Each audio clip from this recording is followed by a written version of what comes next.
least 14 members of the Taliban's hardline interim government in Kabul are on the UN Security Council's terrorism blacklist, including acting Prime Minister Mullah Hasan Akhund and both his deputies, raising concern of the international community over the composition of the new cabinet in Afghanistan. Specially designated global terrorist Sirajuddin Haqqani, who carries a reward of $10 million bounty on his head, is the acting interior minister, while his uncle Khalil Haqqani has been named as acting minister for refugees. Acting Defense Minister Mullah Yaqoob, Acting Foreign Minister Mullah Ameer Khan Muttaqi and his deputy Sher Mohammad Abbas Stanikzai are all listed under the UNSC 1988 Sanctions Committee, also known as the Taliban Sanctions Committee. At least 14 members of the Taliban's interim government are on the UN Security Council blacklist, BBC Urdu reported. The 33-member interim cabinet includes 4 of the 5 leaders known as the Taliban Five, who were once held at Guantanamo Bay prison. They include Mullah Muhammad Faisal, Khairullah Khairkhwah, Mullah Nurullah Nuri, and Mullah Abdul Haq Wasiq. The 5th member of the group, Muhammad Nabi Omari, has been appointed as governor of Eastern Coast Province recently.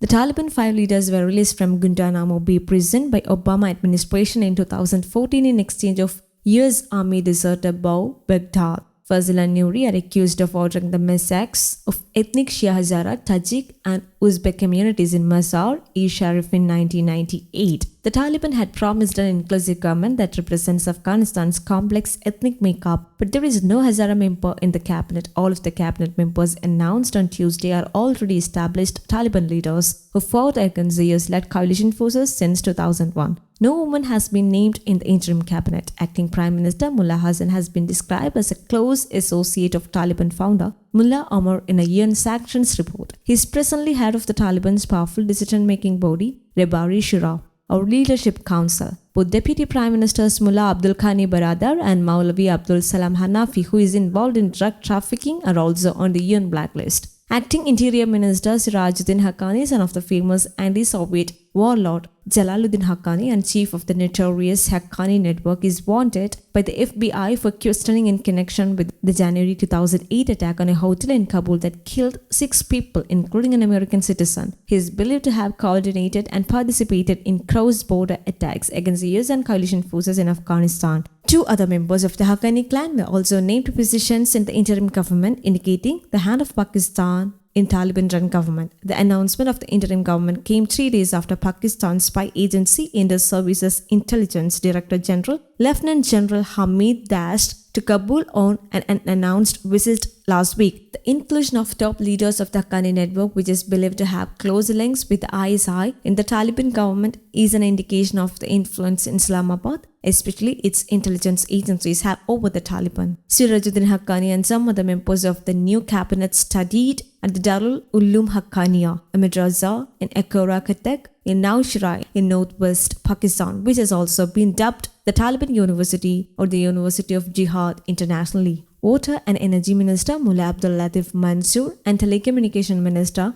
Najibullah Haqqani, both on the UN blacklist, and Education Minister Maulana Abdul Baqi Haqqani also studied at the Darul Uloom Haqqaniya. The Imran Khan-led Pakistan Tehreek-e-Insaf Party government in Khyber Pakhtunkhwa had allocated Rs 300 million to the Darul Uloom Haqqani in its annual budget in 2016. Khairuddin Hanif, Acting Minister of Economy, and Maulavi Noor Jalal, Deputy Interior Minister, are other members of cabinet who are on UN blacklist. Commenting on Taliban's cabinet, Farhan Haq, Deputy Spokesman for Secretary General Antonio Guterres, said the UN does not engage in recognition of governments and reiterated that only a negotiated and inclusive settlement will bring sustainable peace to the conflict-torn country. In response to a question that those named to the government by the Taliban include individuals designated under the UN sanctions regime and whether the UN will recognize the Taliban government, Haq reiterated that the UN doesn't engage in recognition of governments. That's an issue for member governments to do. Secretary of Iran's Supreme National Security Council Ali Shamkhani, in a tweet on Wednesday, expressed concerns over the Taliban's move to ignore an inclusive government in Afghanistan. Afghanistan's first priority is stability and peace. Ignoring the need for inclusive government, foreign intervention, and the use of military means instead of dialogue to meet the demands of the ethnic groups and social groups are the main concerns of the friends of the Afghan people. He tweeted,